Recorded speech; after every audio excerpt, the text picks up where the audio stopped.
GenC podcast.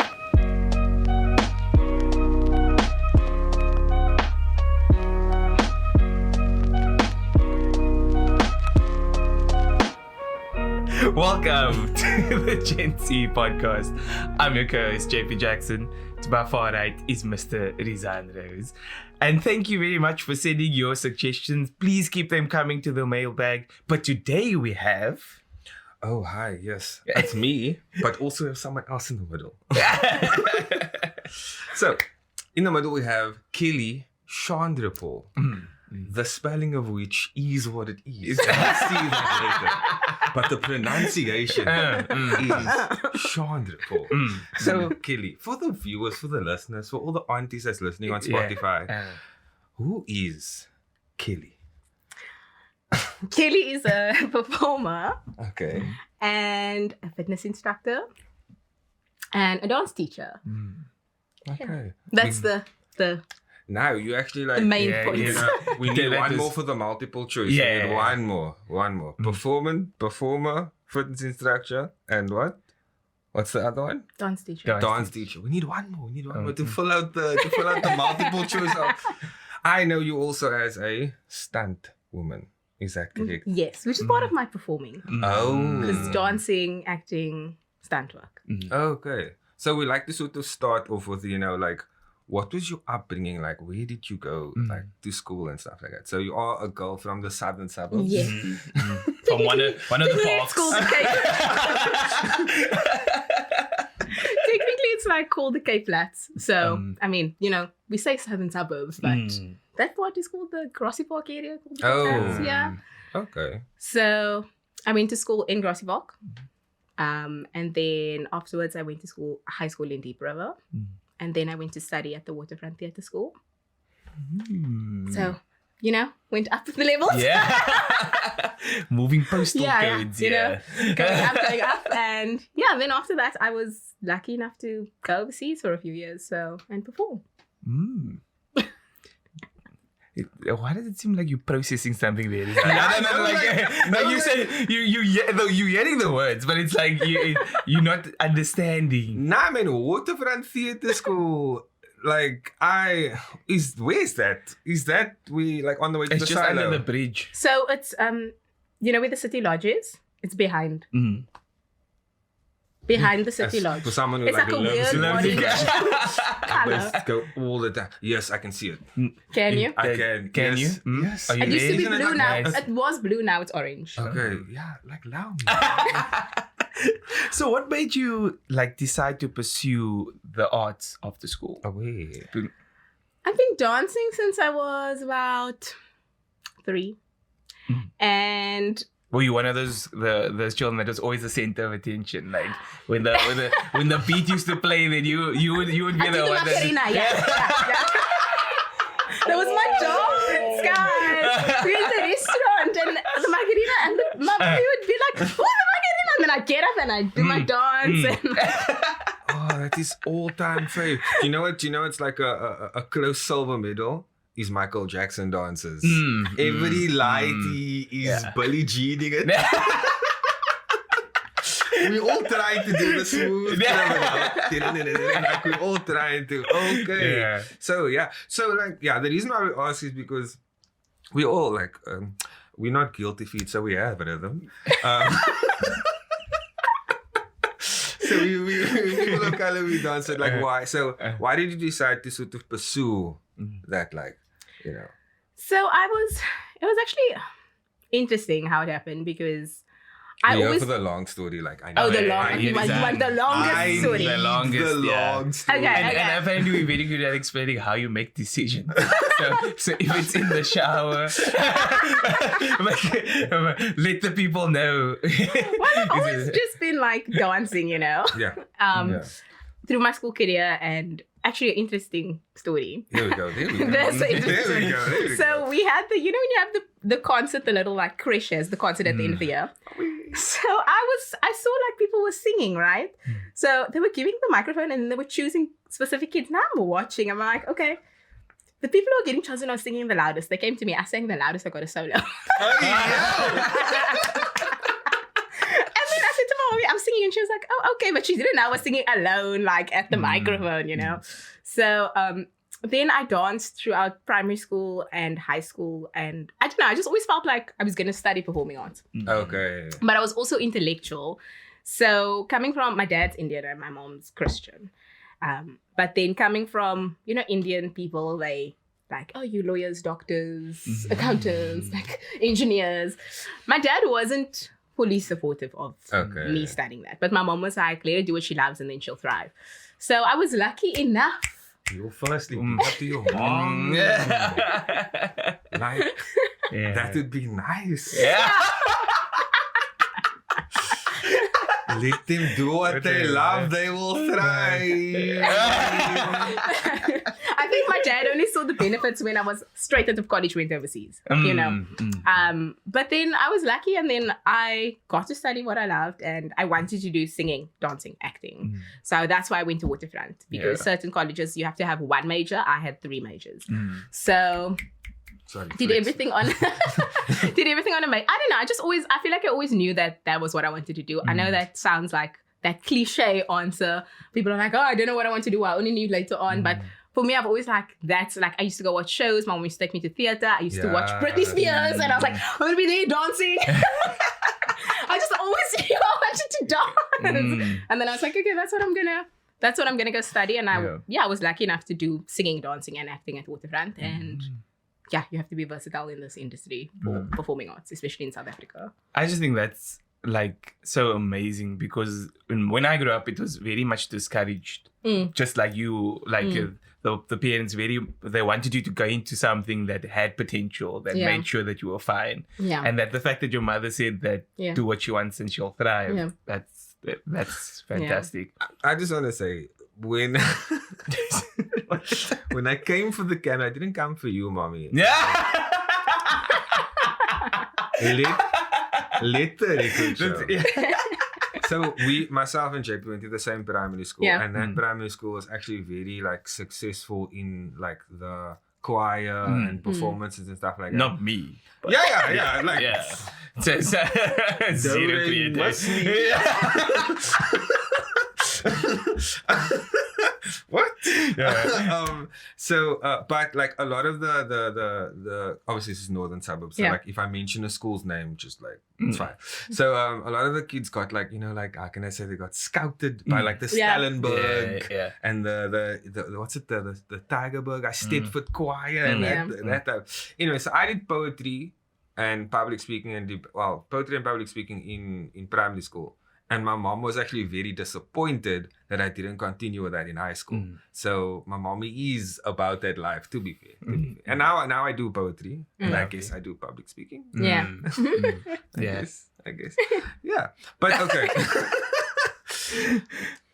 Yeah. So sorry, this is awkward silence here. So the Waterfront school, what was that like? What's the demographic like there? What type of kids do you see there?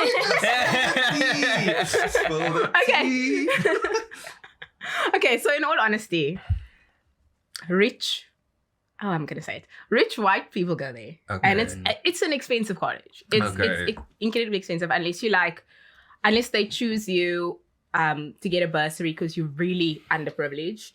It's hard. And obviously, going there, you get more opportunities to perform and just grow, because you do exams on an international level. The examiner flies down from London to examine you. So you can then go and teach and dance and study teach kids anywhere in the world. But yeah, I was one of few colored people. People start to fade out, when they realize it's actually really hard work.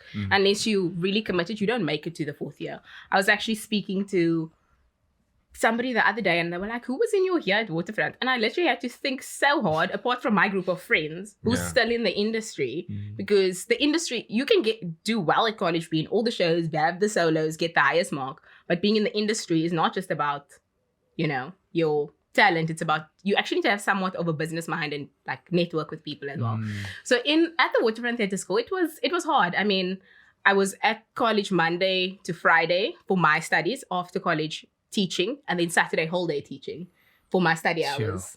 because you need to also have like Okay. practical before you go in for your teaching exam. Okay. So Sundays were basically sleeping days. I never wanted to go out and party. I partied really hard in like the holidays, but I was literally always just at college. And then I worked a bit like in between, maybe on a Saturday evening or whatever, like either doing promo or working bartending and waitressing for events, like those type of things. But Sundays, I would try to sleep. See, Rizaan, she's just adding to your multiple choice there. Bartending, waitressing.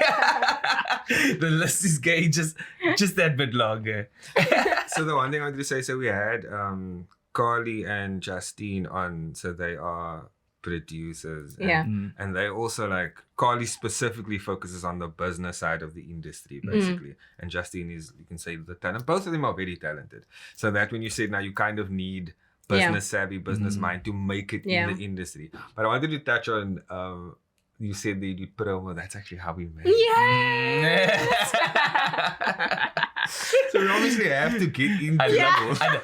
Unlock the memory. One of my, Rizaan. like, I don't know how many student jobs. Yeah. Like I had a million because I'm one of those people like I don't want to ask my parents for money, but I don't want to be without money. You know? So You're what's just dropping nuggets. You Yeah. don't get that one. I don't want to ask my parents for money, but I also don't want to not have money. Yeah. And so the objective is get a job, Exactly. not rob people. Yeah. Or not loan from your friend and never pay them back. Or loan from the other friend to pay that friend back. The first friend back. Oh no. Yeah. You are the debt economy. You know, my dad did give me a small allowance, but you know, things are expensive when you just want wasn't those enough. Nikes because Yeah. you can see I'm wearing my Nikes now, you know, like so that I'm that So fan. what did you promote, Rizaan? To the audio listeners, we can't see her Nikes right Yeah. Look at my Nikes. They are nice Nikes. now. Hey, look at my Nike. Sorry, what were we promoting? Yes. Oh. Share a Coke. Oh yeah, so we were Oh. doing that campaign where you put the name on the Coke cans. Oh, Where nice. for all the people that's name is wild, like Tamaf player. I do remember there was like, we were in Promenade Mall for the one, and like every second girl's name is Kiana. Yo. How do you even like remember that? no, cause like, you know, like there's almost like phases for names, man. Just like all the old people's name is like Beatrice and Gertrude and Nancy and Norma.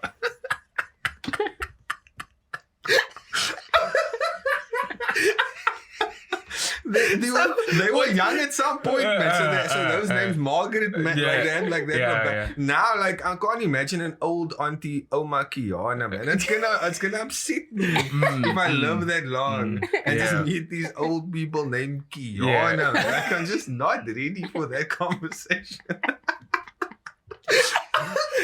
So you're saying there's different phases of our names. Please, man, please. Like, Yeah. so the old people were clever with those names is because, like, a lot of those names have like a younger nickname that you can use, man. Like Margaret becomes Maggie.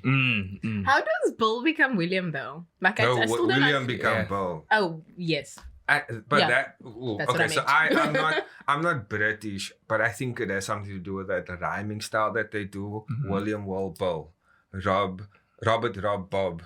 I think it has something to do with it. I don't know. I feel like you're making this up.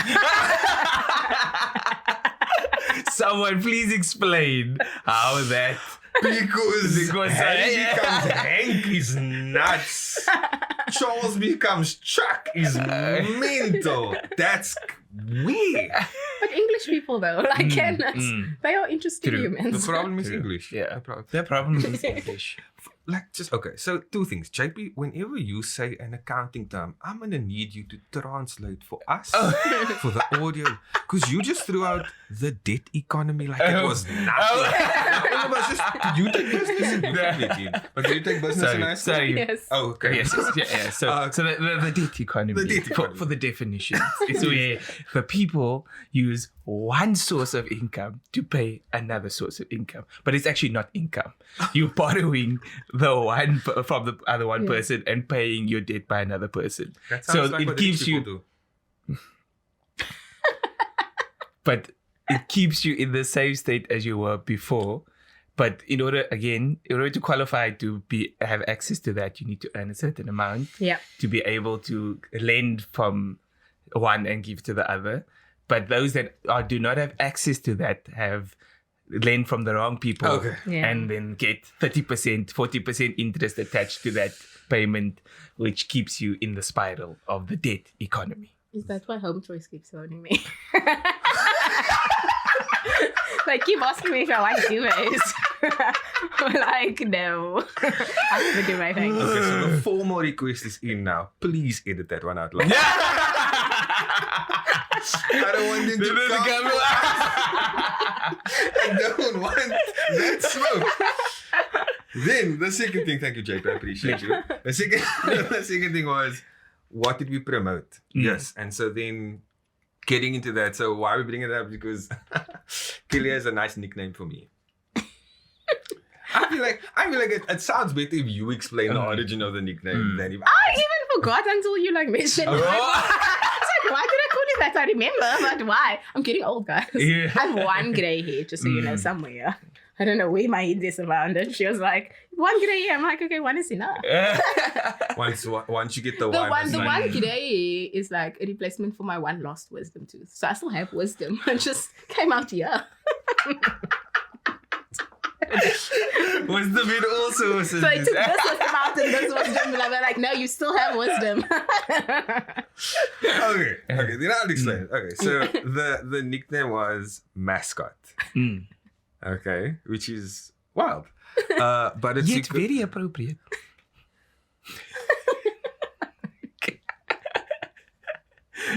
Are you trying to say something? No, continue, Rizaan. Because I feel like Continue. you're trying to say something. This is gonna make a TikTok clip. Beef between the hosts. So it was because I don't know how it came up, but it basically came up that I was the mascot at UWC. I was bushy. That is a Mosaka experience. Like, I have all the regrets. I don't even know how and why I got chosen. Wasn't it hot under there, Rizaan? That's the least of the worries. It was wild because it was like orientation week, and then all of a sudden I'm out here Friday evening repping for the rugby, going boss. I can't even watch the rugby. I'm just vibing with cheerleaders, but it's like I'm also not. Yeah. Like it was an experience. The reason why it was like, because I was also a mascot in high school. So you have experienced that. See, that's what it was. So thought. Exactly. See. I'm not adding it to my CV. Was it on your application? It's not going When you there. went to UWC. So that's why they looked out. They were like, that's why I got Yeah. mascot on the You application. have a replacement. Bushy is meant for you. Can we get back to the reason why we came here today? Continue. Tell us more about how, yes. Oh my God. Okay. So, Kelly, you had the opportunity after the waterfront to Yeah. go overseas. Yes. How did that come about? And what did you do when you were there? Yeah. That's the one. Sorry, no, as in like, no. So that is definitely No. tension between the hosts. No. I was agreeing with you. Sorry, that's what that was. I was agreeing with you. Because people go overseas for holiday, man. Sorry. That's what I meant. I'm done talking. So I actually, in my fourth year of college, I decided I'm going to do a little dance reel with all different styles to apply for jobs overseas because I had an agent already in South Africa, but I've always wanted to just go overseas. Yeah. And it's crazy because I applied for things online, which people are like, oh, they're not going to choose South Africa. It's like whatever. And the job that I actually got, it was weird. It was very weird. So someone posted something on Facebook and I messaged them. They sent me the email address. I applied and then they were like, yeah, can you come in March of 2014? And I was like, okay, cool. And so like people always say, oh yeah, social media is just like, I don't know, like fickle or whatever they say. But for me, a lot of my work I get through online or recommendation and it's crazy because you don't think you will, but people are watching you. Like if you're following the right people, they're actually watching you. So I got to dance overseas and the place I danced at, which was like a hotel, all the dancers, acrobats and singers, we train in fitness. So then in the day, you do 1 or 2 fitness activities, and then you say, hey, we have the show tonight. So the guests get to know you through Zumba, step class, aerobic class, strength class, whatever. And then they come to the show in the evening, and you dance at the show, and they're like, yay, whatever. They clap. And then at the end of the show, you have 20 minutes to like get done, and then you have to go and socialize with the guests. So you have to like dance with them, talk to them. So they call it a dancing animator because you have to get people, you have to keep the dance floor full. So you have all the holiday makers, you have to get them to the dance floor. You make a little train, and then you dance, and you do different kinds of dances, club dances with them. And then after that, you can chill, you can sit, whatever, talk with them. So you have to have good guest contact, and most of them don't speak English. So you also have to learn a little bit of German so that you can speak with them, because it was very German-based hotel. There was some Russians, some other people, like, I don't know, people from the Netherlands, Italians, whatever, but mostly German-based. Yeah. And yeah, you just danced 1 show. We had 8 shows in 2 weeks, 8 different shows in 2 weeks. Sure. 1 or 2 fitness activities in the day. And if we didn't have a show, we still had to be at the parties, whether it was a beach party or a white party or black and red party, like those were the colors we had to wear. I was going to ask you. That was loading. So we had those different themes. We had 80s party, then you could take costumes from the backstage and like make it 80s or whatever. So we would do all of those things, and it was cool. I worked in, how many contracts did I work? 1, 2, 3, 4. I worked 5 contracts. So they have summer. You can either work half winter or full winter. So I was in Turkey, Tunisia, and Egypt over that time. And I did that from 2014 to 2017. Okay. After I left, because I was like, I need to do something different, and I joined a circus. Ran away. You know when they say they ran away with the circus? I joined a circus. Say more. Wow. Yeah, so the circus was in Argentina.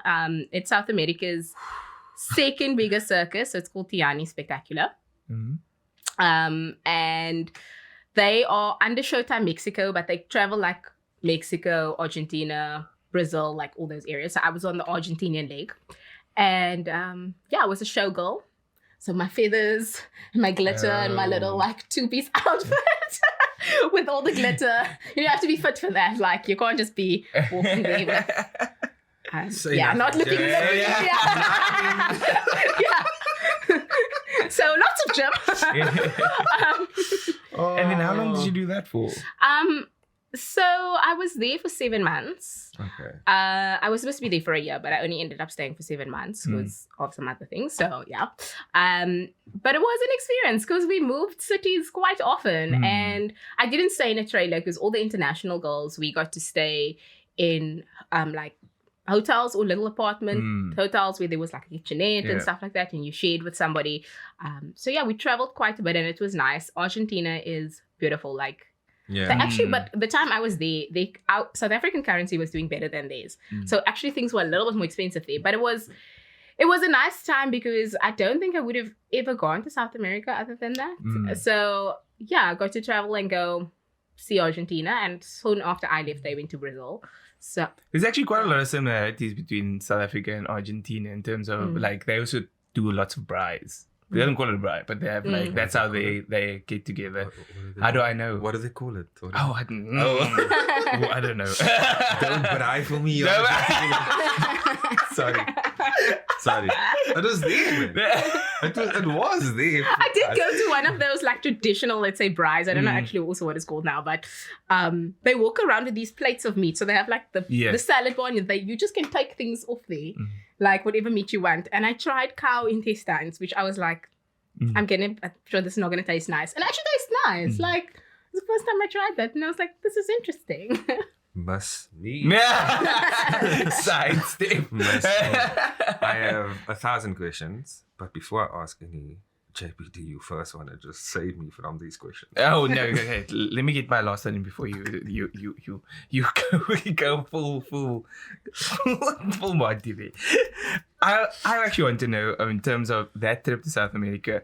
How did you get contact with that? Because you said that you left for the circus, but was that also a social media contact, or was that when you were? Yeah, so basically, it was also something that I saw online and I applied for. So if you actually sit down and like actually like look online for specific jobs. You'll find specific websites. You can put like profiles on it, and then you can apply for jobs to do there. So that's what I did. I just saw this job and I was like, so I'm gonna how apply do you for it. make sure? Sorry, I'm not ranting a bit, but how do you make sure that website's not scam? You have to like do your research, obviously. Like, so I sit down and do a lot of research because one time I applied for something and I got this email said, hey, you got this job on a ship to dance, whatever. And as I opened the contract, I read through it. I was like, there's too many spelling errors. And you start to like see, you're like, something's not right. So then I took the email address and I put it into Google. I'm like, and then they kind of said, this is like a scam. Yeah, it's a scam. So you can actually search it and I mean, there are performers everywhere, South Africans everywhere. So you can always find out if something is or isn't like legit. You may go, Rizaan. Okay. I love this, man. I love this because it's like you are just dropping these nuggets. Are they chicken nuggets? Can be. Yeah. Because we like chicken nuggets. Can be. In the air fryer. This is where the inspiration comes. Yeah. Not in the oven. Not in the oven. Air fryer. Yeah. The golden nuggets come from. Literally. Okay, so 5 minutes, 180 degrees. No, 200. 10 minutes. See? So at least it's cooked. I want raw chicken. I'm going to get sick. Listen, air fryers became a thing because of like lockdown. If you didn't have an air fryer, you were not the person. I saw a thing recently that said, what feels like what is a cult, or what feels like a cult? Air fryers. Because like you guys will just like look at the microwave like, nah. Must be with that. It's not a microwave day. Yeah. So I feel like at the same time microwaves did that to ovens, but like my mommy bakes and stuff. Yeah. And like And ovens did that to coal stoves before that. Yo. We're going more back here. Yo, that's coal stoves did that too, jokes. Okay, yo, I don't even know where to start. So the first one I wanted to ask is, are there any other people that say that you studied with, that you've worked with, that you've sort of met along your travel, that you're still in contact with? Yes, so a lot of them. Like, some of my good friends are now on the ships. So one is singing, the other one, and he's a singer and he's the company manager where he works on that ship. Wow. The other one is a dancer, but he's going for a dancer-singer job now as well. One of my friends who just had a baby, actually, she used to be a DHL cheerleader. So Rugby vibes. yes, so she used to be a DHL cheerleader. She's also a dance teacher and a fitness instructor. Like a lot of the performers in Cape Town, they have to do something else because it's not the work is not consistent in the live arts, let's say. So you have to either teach so much in there. or you have to, you either have to teach, you have to teach dancing or fitness, one of the two, or do something. Yeah. Some of them do voiceover work. One of the girls that I work with in stunts, her main job is doing voiceover work for all the things you see on TV that are dubbed. Yeah. It's done here in Cape Town. Like there's so many dubbing studios. Exactly. All of them. But you can hear. Yeah. You can hear when someone is like, oh, this is a But even the English Clement ones. colored. This is a Bala colored. This is... You can hear the strength. the variant of Afrikaans that's coming through, man. The Strandfontein in Afrika. Golden. I'm so sorry. My parents love these shows. Yeah. And by proxy, I then also love these shows. But when is die liefkunde in? Oh my god. Okay, so that was Yeah, so I'm still friends with them. Most of them. lovely. Yeah. Lovely. So the sort of follow up to that was going to be like, is there a culture of like, you guys look after each other in terms of job opportunities? Most of my friends, we do. Like, if I see something that I wouldn't go for, but I'm like, that'll be perfect for that person. Okay. And I'll send it to them. I get things from friends, but it also depends because certain things you have to go through your agency. So not the live performance work, but like not all the dance work, but the theater work that maybe will tour, or like film works particularly, it's better to go through an agent for your contract for the proper rates and stuff like that. So yeah, with stunt work, it's just completely different. It's who you know. Like everyone's like, how did you get into stunts? I'm like, oh, this is a weird story. And then if you ask someone else how they got in, it's a completely different story, because stunts does not go through agencies at all. It's literally training with the right people, knowing that those people, if they see you and they think you're good, they're going to be like, oh, there's this person that, like this colored girl, whatever, because there's not so many colored girls in stunts. So I'm lucky in that regard, I would say. But and you look like a... Don't take offense, please. Don't be offensive, please. You look like a culturally ambiguous. Listen,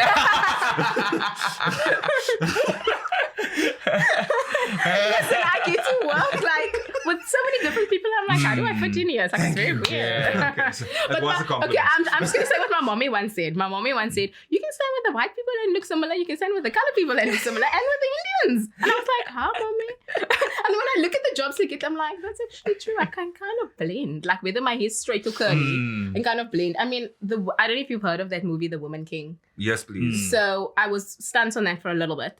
And they gave me braids. And I was like, oh my word, I'm like, yeah, looking like everybody else.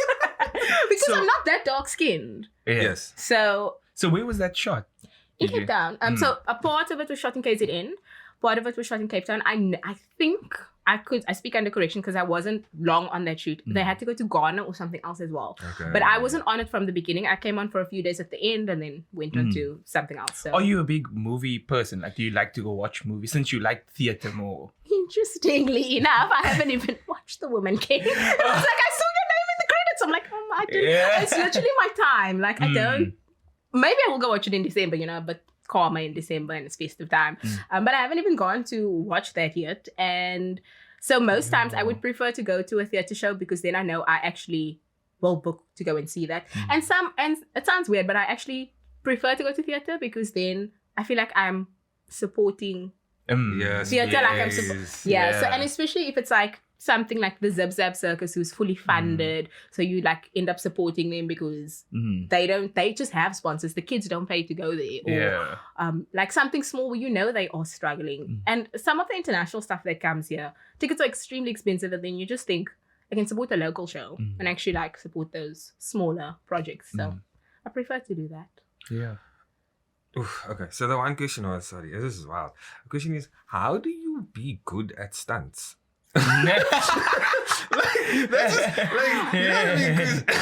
let me explain actually what happens in stunts. Please explain that. Okay, so everyone, when I say I do stunts, they're like, oh, that's so cool. Like, parkour. You jump. I actually don't do parkour. I know, that's what I'm saying. But they're like, oh, you jump off buildings and like, you get to fight. And I'm like, no, sometimes I'm just running. And they're like, what do you mean? So anything that's considered dangerous for an extra or an actress to do, the stunt-performer will do. So, for example, I ran up the stairs at the castle. And that was considered dangerous because the stairs were uneven. Okay. If it's like, the actress can't run a lot because she actually has a knee injury, you will run for her. Some reason there is lots of running now that I think of it.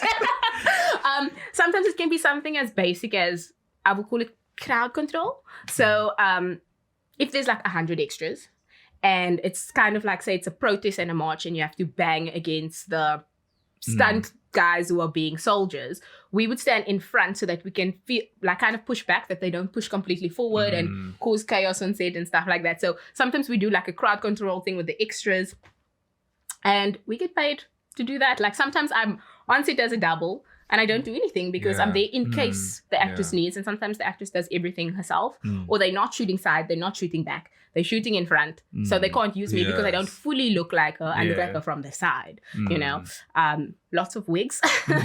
So with stunts, it's like, it's weird. So you have to constantly be training, whether it's like strength training, stretch training, but also like boxing, fighting, falling, lots of falling and lots of running. Like that's always what's happening. Train how to fall. Yeah, you have to know how to fall safely, like not to hurt yourself. You're not going to put WWE also trains how to fall. You're not going to put your hand out because you're going to break your wrist. You have to like tuck and fall. It's like, and it's against your like humanly nature. You want to put your hand out. So you have to train for that. So how I got into stunts was very weird. Like I went to go train at this place called I Stunt Academy. It's in Maitland. That's a real name. Yeah. That's a real name. People are like, what? But basically, it was a funny story because I was scrolling through Instagram and this thing popped up and they were like hand combat course. Okay. And then I contacted them on Instagram and I was like, cool. And then I went on the day and I paid. And then they had another course. They had a sword fighting course the next week. And they had a high falls course the next week. And then I was like, I'm just going to go to these courses. And the coolest course I had was when I got set on fire because that's just like a panic moment. Like you like, I'm going to get set on fire. Okay, no, it's fine. I'm safe. I'm safe. I'm going to get set on fire. Okay, we're going to light you now. No. Okay, no, it's fine. Like, you fight with yourself inside your head. What's funny is you speaking about this mental fight. Rizaan is literally having that fight in his mind now. Okay, so it's not as bad as it sounds, right? You have a wetsuit on that they've put in ice water. You have like cotton garments on that they put in burn gel, and then you have another dry layer over, and then you have your clothes, and then they put something else on before they light you as well. So you literally have burn gel everywhere. You're actually quite cold, so when they set you on fire, you don't feel it, and if you do feel it, you need to like go down and they need to put you out. Please, full disclaimer. Please don't try. Oh yeah, please don't. Please don't. Please. And a double disclaimer: these are trained professionals with the whole team behind you in case something happens. Love you. So I ended up training at this place, and I made friends with another girl, and I was like, how do you get into stunts? We went for coffee, like, because I was obviously just training at the time, and she told me some things, and everything she told me I basically did, and eventually she was like, okay, let's do your Z card, let me put you in contact with the right people, and I started booking work. But it's a funny story also because she says, you're the only one who's ever taken my advice. Everyone asked me how do we get into it, and you're the only one who's actually like done what I said. And now like we will still train together, or I'll train with other people, or I'll train by myself. I'll watch YouTube videos, and I bought a bow staff, so then I'll practice with that, or practice with my sword. Okay. Yeah, so just like spinning and like fighting stuff. You can find so many things online to actually practice, and it's a lot about like you post it on, I don't really post that much, but I'll post on my stories and I'll say, oh, the stunt coordinators saw my stories. They know I'm training. Because sometimes I forget, I get so into my training, I forget I actually need to post. Like it sounds like a weird thing, but I actually do. But someone needs to see it, right? Yeah, and then of course I'm the person who like I would say harasses the stunt coordinators. Every 3 months I'll send my Z card. I'm like, hey, I've done this. and it's weird. Like you feel bad because you're like, oh, they're gonna think I'm so annoying. But it's interesting because then they actually you in the front of their mind for work. Correct. Yes. And yeah, I talked to a lot of people. Like the last job I was on, I helped the riggers a bit. So they were like rigging someone flying into the air, whatever. And I was like, okay, cool. Like, what are you doing? Like learning about that. And I think one of the things is like, if you're willing to learn and help, like you'll do well in the film industry, especially in stunts. Like you just have to train and be willing to learn all the time. But I think it's you use it specifically for the stunt industry or the arts. I feel like that's in any space. Yeah. If you're willing to absorb what you need to learn, you'll advance so much quicker instead of just like saying, okay, I'm in this role now. This is my task that I need to do and focus. And then you'll be great at the tasks, but you don't absorb the full spectrum of what your task is in the bigger scheme of things. I mean, they are like actors and even, I would say like extras or action extras. So the action extras are like, I would say the one below stunts. But some of them don't get used again because they will tell them don't go there or don't do that because that's a safety hazard for stunts. Only stunts can be in this area because there are explosions going off. And they will come into that area and it will, like, someone will note it and they won't use that person again for that maybe production team or whatever because they're like, this person's a hazard. Like, they're not listening. And it's crazy because the film industry is so big, but it's so small all at the same time. Because you always work with the same people, but different international people come. But there's always that core South African team, and you're like, if they know, they're gonna, they normally just will be like, no, that person's not gonna be on again or whatever. So that is what I was gauging. That in order for you to be good at stunts, you just have to be like a good professional. No, interestingly story also. I went to, it was the weirdest thing. Okay, so I started training. I started training in 2019. Okay. 2020, I got my first job, and then I was booked on something else, and then it was COVID and all these things. Then 2021, I got my first big job. Can I name drop a little bit? Is it that Raised by Wolves? Yes. So I got to double Kim Engelbrecht, which was super cool. She's super lovely. But she is pretty strong. She can do most of her own things. So that's also been was cool. And from that, I don't know. From that, I just got a call for something else. I didn't even apply. And I think it was maybe my attitude or just something that went around about me. I suppose. I'm just guessing. I don't even know. But then the beginning of this year, after Woman King, the thing that I went on to after that, I went to an audition. And that audition was so hard. I'm a dancer. I can pick up movement if you teach it. But they taught this combination so fast. I was literally like, what is even happening right now? I asked the most questions. And one of the other girls said, you know what, like if you're willing to ask questions, you show you're willing to learn also that you don't know everything. But at the same time, just be a nice person. And I was like, that's not a thing. And then I got booked on something. And then I wasn't supposed to be on it. I know I wasn't supposed to be on it. I know. I have my ears to the ground. And then my other friend said to me, she was like, it's because you're like nice. And I was like, you're the second person to say that. So they won't use you if you're like a drama queen or something like that. Because I've heard stories of people like not being used for that reason or just causing drama or being lazy or whatever. So stunts is, it's nice to work in it, but you have to, if you're not naturally that person, don't get into it. Because I'm naturally that person that wants to help, that wants to learn, that wants to progress, because that's just me. I need to like keep moving forward. Yes. So not everybody's like that. Some people like comfort. I'm like, I like the discomfort, which sounds very weird. But I'm like, that's why actually funny story. You asked me why I wanted to get into performing arts. That's actually why. I didn't want to sit at a desk like doing the same thing. Like it's the same. I was like, throw this desk. Because people can stay in a job for a long time before they actually move to the next position. I wanted that challenge of doing different things because I'm just used to that. Even at school, they were like, you're doing dance, you're doing computer programming, which I eventually dropped because of my dance competitions. And then I was doing business, and then I was doing science. And they were like, what you gonna do with that? I'm like, I don't know. But the business side helps me now with the performing arts. And the science actually helps me because I do fitness and I also work with injuries and I have to work with bodies and stuff. And it's helped me so much in that side. So, I mean, I didn't know where I kind of thought I'd end up like doing something like that. When people always say to me, one day you're going to have to choose. I'm like, well, I perform, I teach, and like I do, as I said, I do dancing, I do stunts, and I teach fitness and I teach dancing, and I work with kids and people with injuries and people who want to lose weight, whatever. And I like doing different things because I feel stimulated other than doing like one thing the whole time and being like, this is not the same.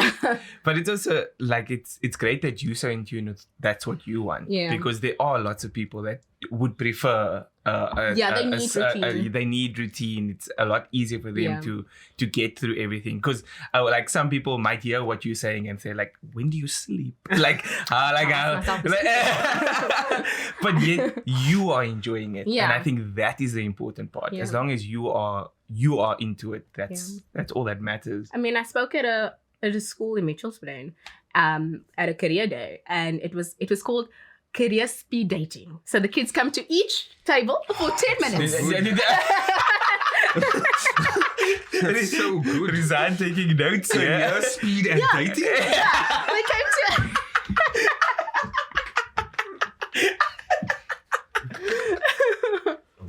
They came to each table for 10 minutes. Now, I need to explain so I chose 3 things. I just chose the dancing, the fitness, and the stunts, because there's little other bits I do in between or that I have done, but those were the main things I've been doing this year. Okay. And the parents were with their kids, and she literally came, this lady came to me and she's like, I didn't know you could have 3 jobs. I was like, yeah, it's kind of, and I explained to her, it's very hard because with my schedule, with my time, I have to plan, but I also have to plan time for my own training, but I also have to plan downtime because you forget that you can't pour from an empty cup. You have to look after yourself. Ooh. So Yo, this air fryer nuggets is just like coming in bits and bits.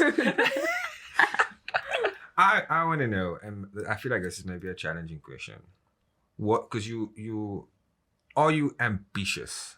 Like as in, I am. Okay.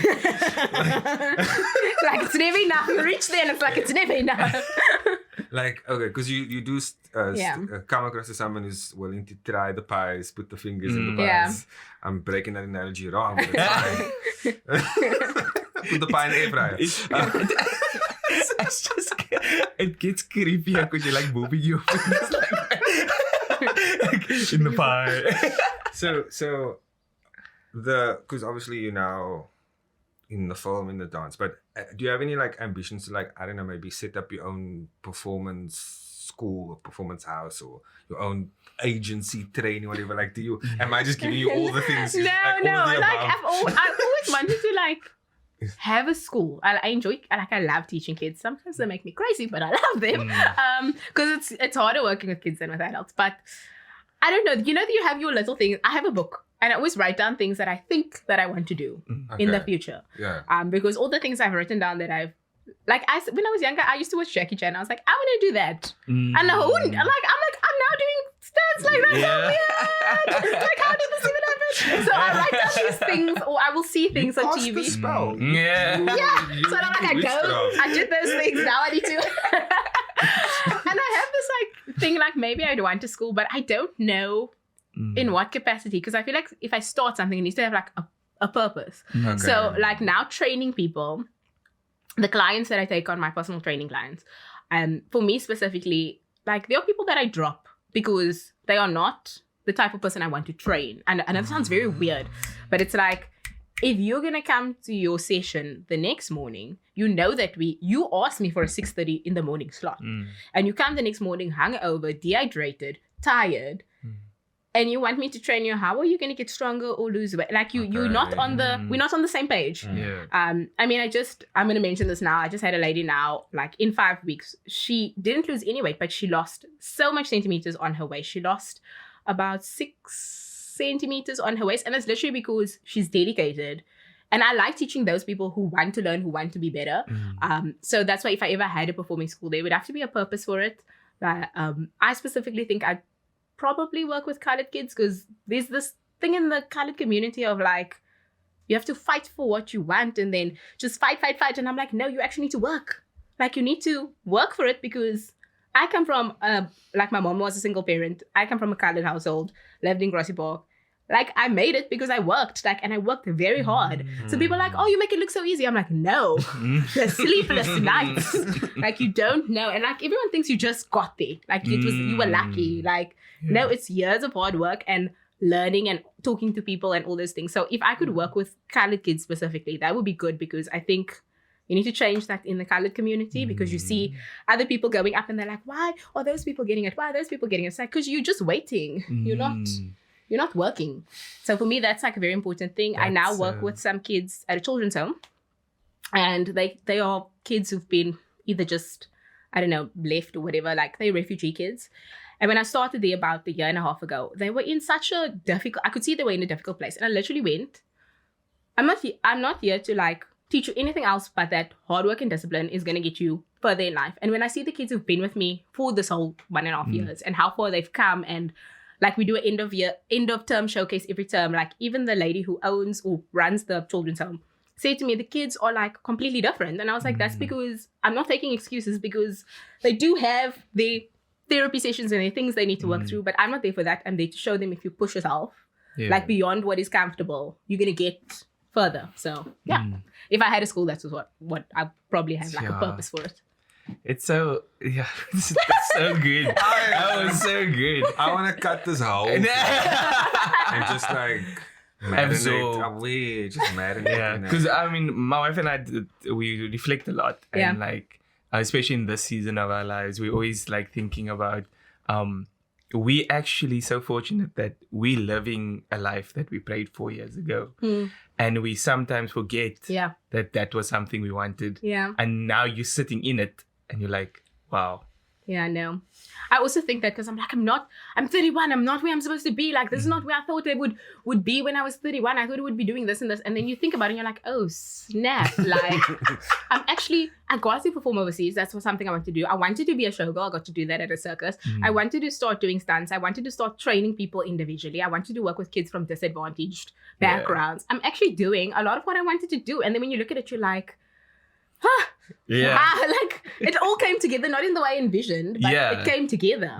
So I'm trying now to because I think just to echo what you said, if you do want to do something, start by actually finding steps to get there and doing those steps. And I think, like you said, sitting back and waiting for it to come to you is not the best approach to anything that you want to achieve. I think take that step. And you can do it. Don't worry. Listen, there are so many people tell me I couldn't do it, I wouldn't do it, and whatever. And I was just like, oh, whatever. Because my mom, okay. I love you, mommy, but my mom is a very difficult person. But the way in which she told me to don't worry about that person. You're going to be fine. You're going to do it. And I was like, what? Why is she even does she even know what that person said to me? And you get upset. You're she doesn't understand. My mommy doesn't understand. But actually she does. You're like, oh, snap. My mommy, actually knows something. Or she can see something. And she always says to me, she never worried about me because she always knew that I would do just fine. And it's it's a weird, I get emotional. It's a weird thing because I'm like, how did you know? How did you know? I could have been a druggie on the road. How do you know? Yes, Rizaan, your mommy knew you would be just fine too. Now, I was going to say, we spoke about that, man. How it's a superpower, how your parents just know these things. They just know these things. Like that person wasn't right for you or that person is so-and-so. That's what I was going to echo. Hectic. Yeah. You just threw out there. Could have been a or you're busy crying because you didn't get something. Your mommy's like, it wasn't meant for you. And then you hear something about that job often. You're like, oh snap, it really wasn't meant for me. Because I put a lot into what I want, and then if I don't get it, I am upset. And they say, oh, don't be upset, better things will come. But I'm like, actually, it's fine to be upset. You should be. Yeah, you should. Be as upset as you want. Throw that tantrum. Get it out. Get it out. So I fear we can talk for hours. But I wanted to transition to something we spoke about beforehand. This episode is coming out during that 16 days of activism in South Africa. And again, we are males, myself and JP. And we need to lower our tones when it comes to this type of conversation. So, obviously, you are someone who has training. You can do the things.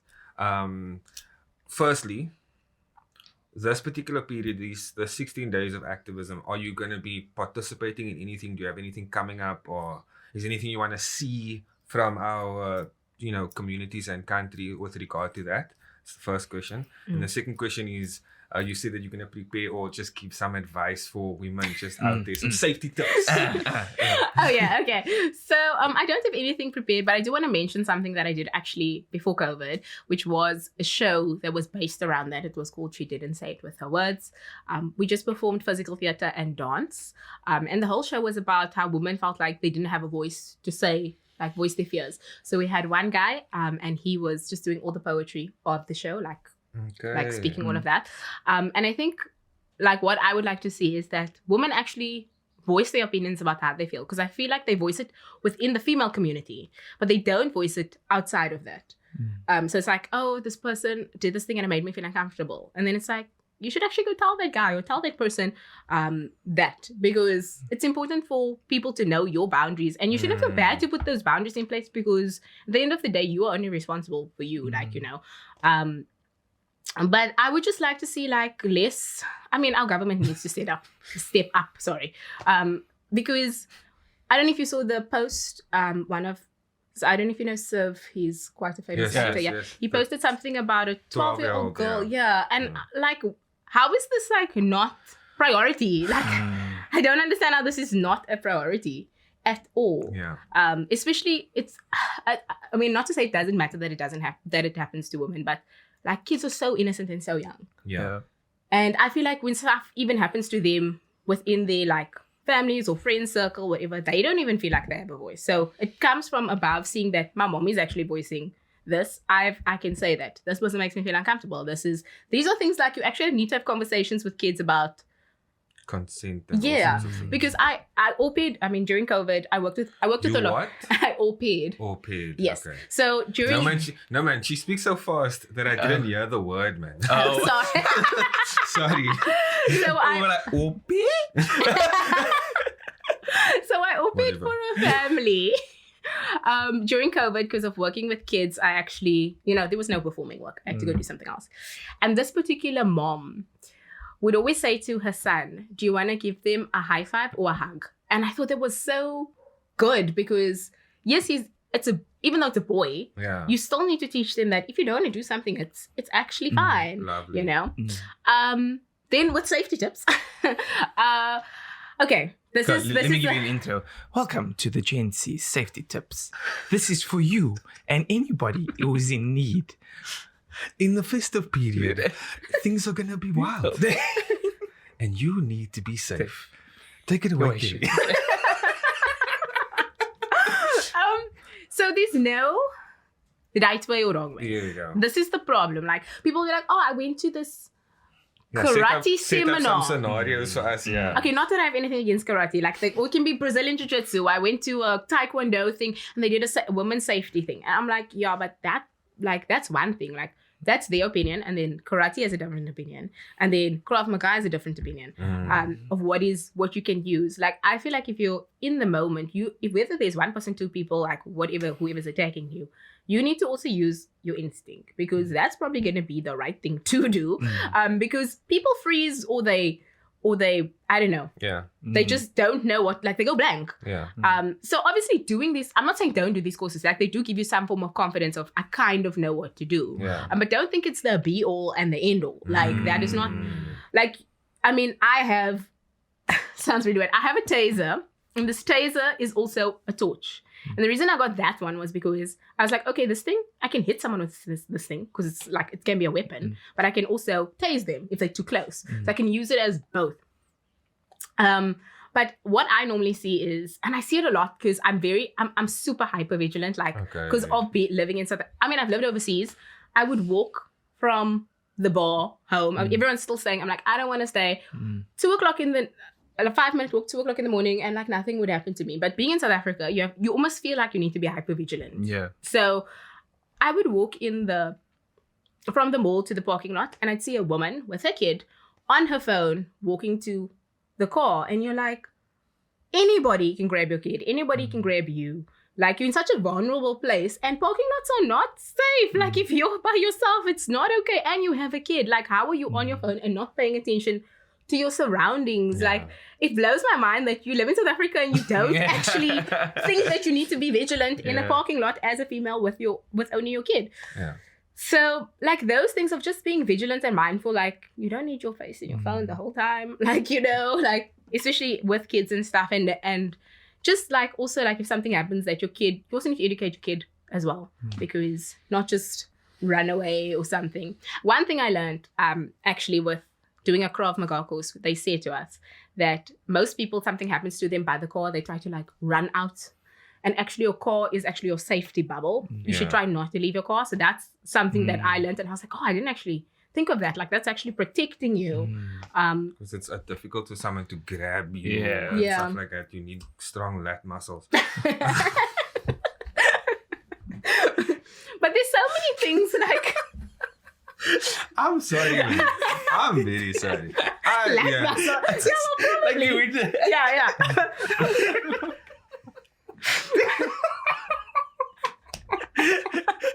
Where's the lie, though? Am I lying? But there's so many things with safety, like, there's no right and wrong way, but you have to also just be careful and be vigilant. And and I also, so I've been followed in a parking lot, right? Ew. And I've also been followed, like, down the main road in Claremont in broad daylight. And nobody does anything. Like, it's weird. And so I find, because I have a big mouth, I'll just start like shouting at the people, and then they'll be like, "Oh, snap! Like we can't actually attack this girl because she's too loud." So that's the thing. Like if you're already seeing them, you can also just start being loud, like, "Oh, you're following me? Like why are you following me?" Like because most times they go for the people who seem vulnerable or seem meek, like that are not going to say anything.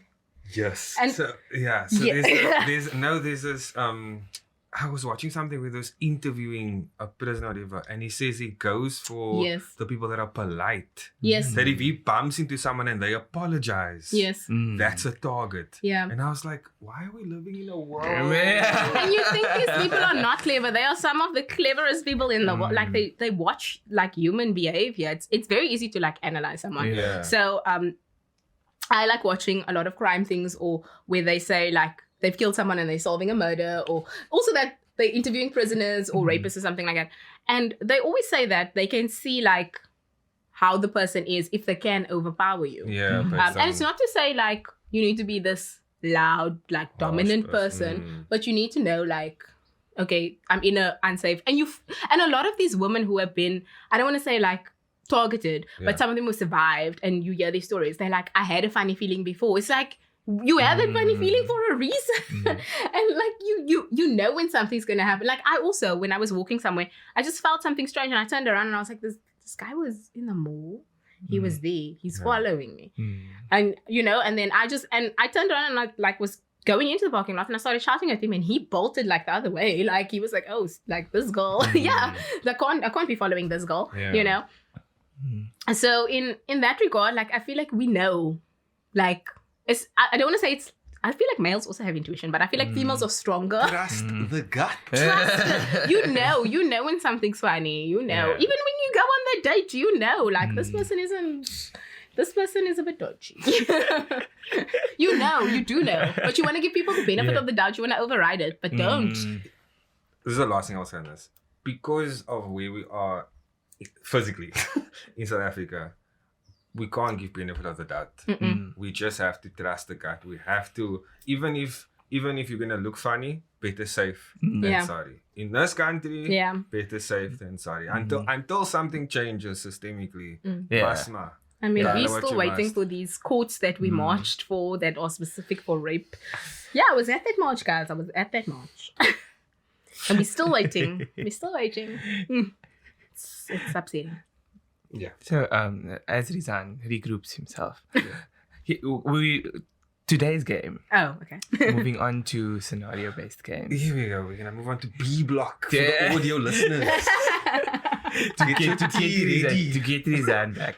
So we're actually playing a this or that game. Okay. So it's either you either prefer one or the other, and we might squeeze in a seminar towards the end, but that was just a special something. But do you want me to start? I can. Yeah. So basically, in the bowl, there's gonna be options. Okay. Right? And you're gonna sort of choose this or that and motivate why. Each of us are gonna participate. Okay. And you can obviously this or that, Papa Bites or Doritos. On a budget, Papa, obviously. But I feel like personally, you guys can go first. Okay, I'm gonna say Papa Bites because it's like that crunchiness. Like you might open the Doritos, might be soft, or it might be very salty. Also, I don't like Doritos that much unless there's a dip. So to balance it out. Also, my childhood. It's gonna remind me of my childhood. What flavor? Do you know the secret flavor? What is the secret? I was going to say the secret flavor because that one is the best one. But yeah, probably the secret flavor one. But I don't know if I like another one. I feel like that's the only one I've ever like really like always bought. And the one that's always used to be sold out by the tuck shop. Yes, used to be upset. So that you touched on is a weird reason why I don't like Pringles. Because I'm obviously looked at funny because are you nuts? How can you not like Pringles? It's because I like potato chips and I like corn chips, but that is maize chips. Oh yes, Pringles is not potato. Oh, so you can taste there's a difference. So I just don't like that taste. So that's why like, even with Simba's in the last category. And of potato chips. The crunch of Papa is different to the crunch of the crunch is different to like feeling for the Papa. Yeah. Like, you just have pop now. Excellent. But yeah, I would say I like Doritos because of its versatility. It can graduate and evolve into a nacho.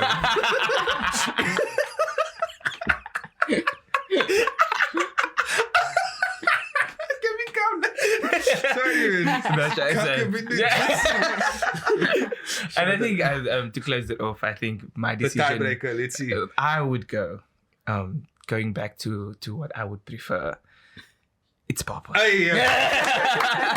For the same reason as you said, I think for me it's Doritos also, and also Doritos you can find a lot easier than Papa. So like if I find Papa, so if we do see Papa bites like next to Doritos, I would rather go for the Papa Colored bites. people say is net goeie goed wat skaars is. Okay, I need to ask this question because I've like asked people and no one's given me the answer. What is slange cheese in English? Don't tell me snaky cheese because people say that. People say that and I'm like, not in translation. What is the English? Like these are people have said that. In the comments on TikTok, on IG, on Facebook, on WhatsApp, please tell us what is slange cheese. There's an English word for it. So I actually want to tell you a quick story. I was on set and they have this thing. It's called craft. So craft is like you can get your snacks from there between like breakfast and lunch.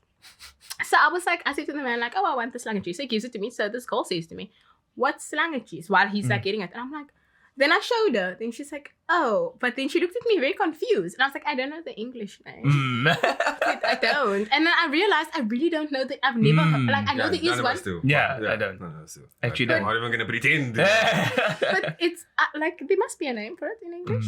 Because it's a Middle Eastern But I'm like 100% sure it's not snake cheese. No, people have said that to me. And I've been like, no, what's that? Because I know there's chevre, but in my mind, isn't that like the group of all those trail mix vibes? Yes. Because I know there's a name. I just don't know. No, definitely. I would love to know what the name is. Because everybody calls it slange cheese in South Africa. I feel like that's peak. Like it is peak, yeah. Do you have any more? Hollywood or Bollywood? For what now?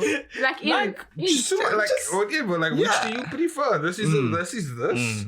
Or that. Yeah.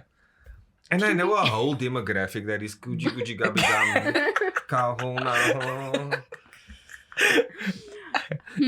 So I actually have an interesting take. Can I go first? Yeah. I actually have an interesting take on this. Let's go. I find like a Bollywood storyline is so deep. Like it takes you through every level of emotion.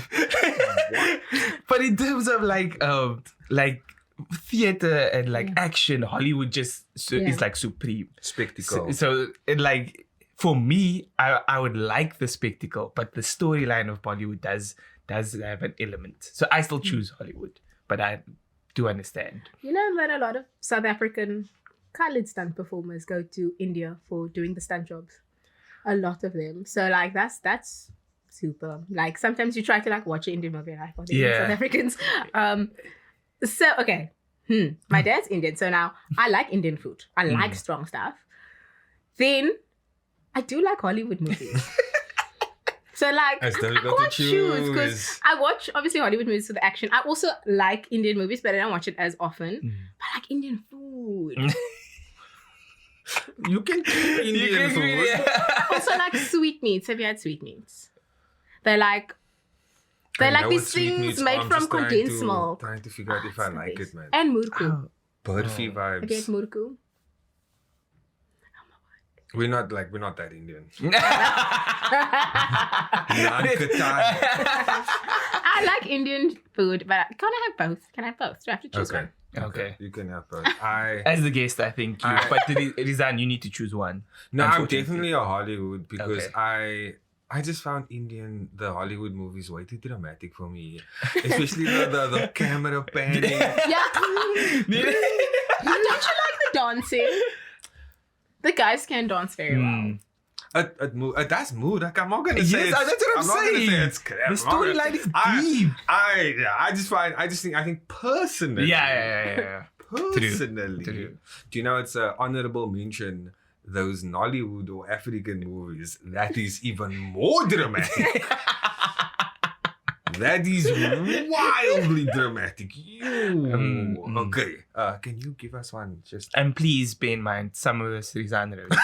So, Okay, wait. I'm gonna check this one. my days. Okay. if you Sparkling water or still water?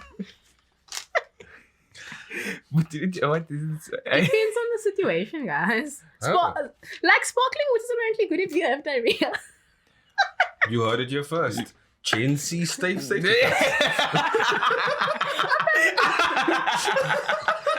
Apparently, I don't know. Didn't you say sparkling water I fits choose- into that when people drink sparkling water, it's their whole personality? Yeah, it's a personality. Yeah. That's me. I'm Yeah. a sparkling water guy. Is it? I'm a sparkling water girl. Oh no, I'm still water. Mm. But not the mineral water. It has to be the spring water if you're buying it in the shop. Because apparently the mineral water is the one. 3 marks? Maybe Any 6. amount of marks? Yeah. What did you just elaborate? What's Okay, the so difference? have you Who's ever the bought difference? like bottled water? Then Okay. it says mineral water and it says spring water. Apparently the spring water is the water now from the mountain. Apparently, I don't know. The mineral water, someone told me this, is the water they took from the tap and filtered. I'm like, is it true? There's just minerals in there. I'm like, is There's it true? normally maxerals in there. But it's just like, there's minerals. So I go look. So since someone told me that, I didn't even you know, Google. look. I don't even know. I didn't even Google it if it's true. Yeah. I was just like, I'm only. But now you're aware. aware. But the mineral water does taste weird, though. Like it does taste weird. So, okay.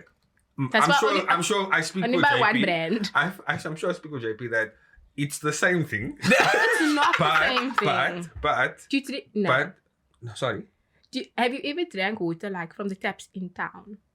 It comes out sometimes brown and it tastes weird. That's how you sort of realize water can taste weird. Bruh. Drink water in town. Like at someone's house. Bro. Gauteng is for business.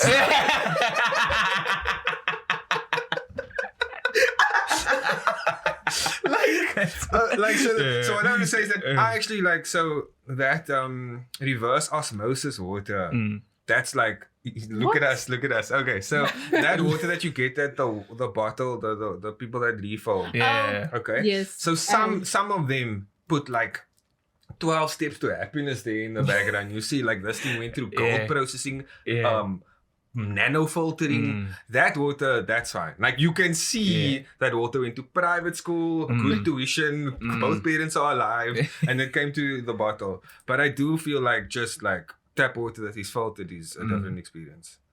That's a But certain bottled waters taste weird. No, that is true. I Like- can say that, yeah. So you still water, I'm sparkling, And you I'm a still guy, sorry. Still guy. I don't, Still the bubbles, Still guy. the bubbles don't do well for me. JP has for the people who know JP has some same in house for us.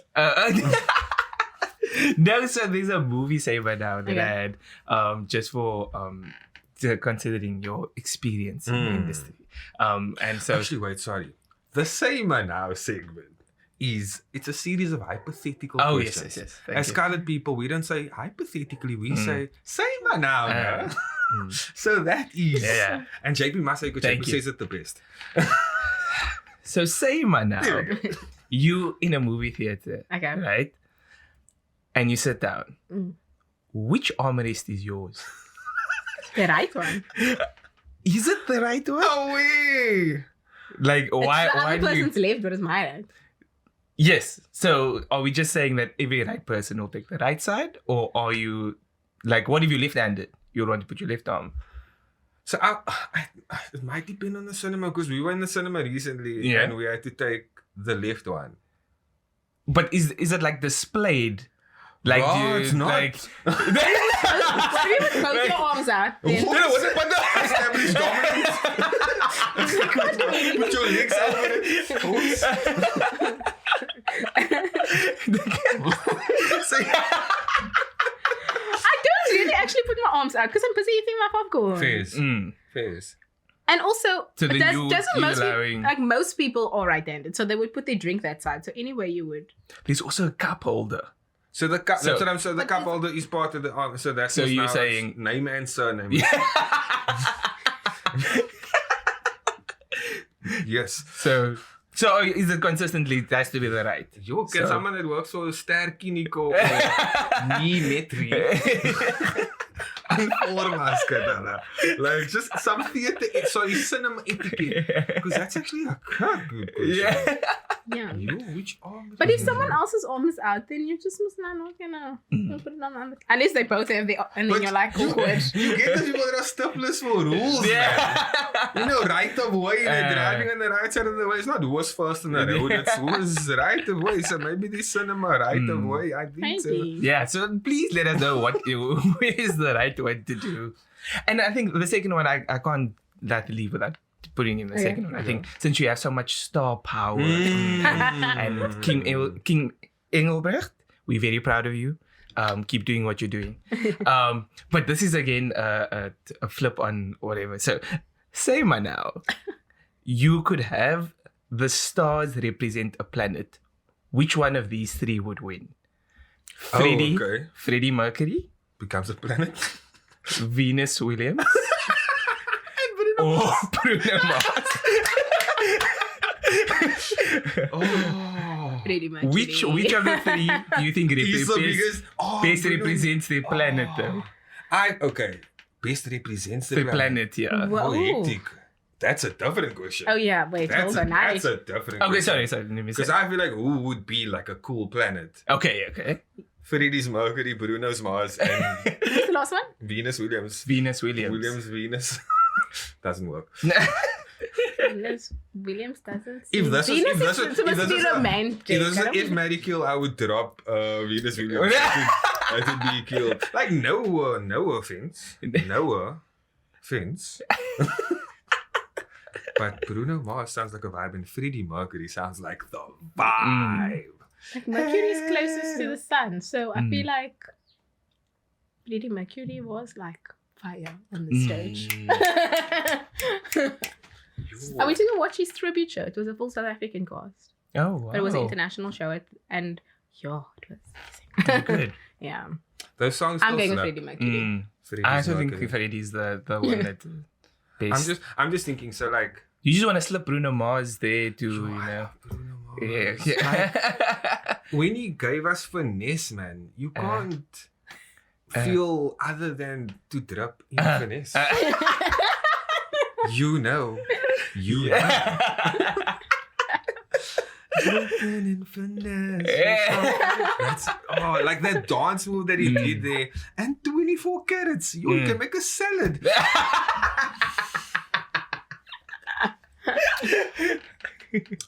Okay. Because it is 2 for 2. I'm going to make it 3 for 3. Okay. Shout out. What is his original name? Because his name isn't actually. No, it's No, it's lost now. I know he's Persian, Afghani, born whatever. Like that's his origin. So his name is actually not Freddie Mercury. Yeah. His name is something else. I feel like it's a Farouk or something. Doesn't he have a long name? Yes, doesn't he have like a long name? A Farah something. It's okay. Yeah, not Farah from St. Wester. Okay. Thank you so much. That was fun. I had fun. Right. So now this last segment, the C block, is all about you, Kelly. Even though this whole episode's been all about you. Yeah. But in a good way. But this is all about you. So, number one, please plug yourself. Like you are a personal trainer, so like tell them where they can reach out to you as a personal trainer and train kids for what you train. Tell us if there's any shows that are upcoming that we should come support you at. Any things that we must watch for you out, And then secondly, give a message to your younger self. Okay, so I don't use that much social media, but you can find me on Instagram, Kelly_Chandrapaul, but I'll spell that. No, the producers will. Okay, because it's very long. So Kelly_Chandrapaul. But I actually have like a little. There's this website. It's a very weird website. You can find tutors and different trainers on there, and I use it. It's called Super Prof. So if you typed in personal training in Cape Town in Superprof, you'll find me there. Because it's I get a lot of like requests for training on there. Upcoming, there's not anything really upcoming. Just been working like a lot on movies. So yeah, if you follow me on Instagram, I'll post when things are coming out in my stories. And then a message to my younger self. Or a message to the world. But I feel like you and your younger self have a lot to reflect about and talk about. Probably. I'll probably tell my younger self. And I think it's maybe something that... So, okay, I just wanted like a backstory. My mom said she named me Kelly because Kelly means maiden warrior. So like, there's like strength in my name. So I would probably tell my younger self, like, you're stronger than you think. Because there were times where I didn't think I would get through stuff that I really got through. And I'm like, that wasn't so bad. So, yeah. Sure. Sorry, man. I'm like, the way that you speak about your mother is giving, man. Like, it's just like, it's so nice that. Yeah, we can fight a lot, but she's done. Your mother's lucky the champion of this episode. Yeah. How far you've come, the lessons that you've learned, the person that you are. Yeah. Like, you can attribute it to your mom. And maybe you did, but definitely your mom. Yeah. And I think on behalf of the team, thank you. Yeah, this is amazing. Thank you amazing. for coming out and sharing guys. and remembering the stories and taking us on the journey. I think struggle to remember Social Justice 31. It was super informative, and I think you guys would have enjoyed it just as much as we did here. So if you like the content, please comment, share, subscribe, tell your mommy, tell your auntie, tell your daddy about us, and we'll see you in the next one. We out. Peace.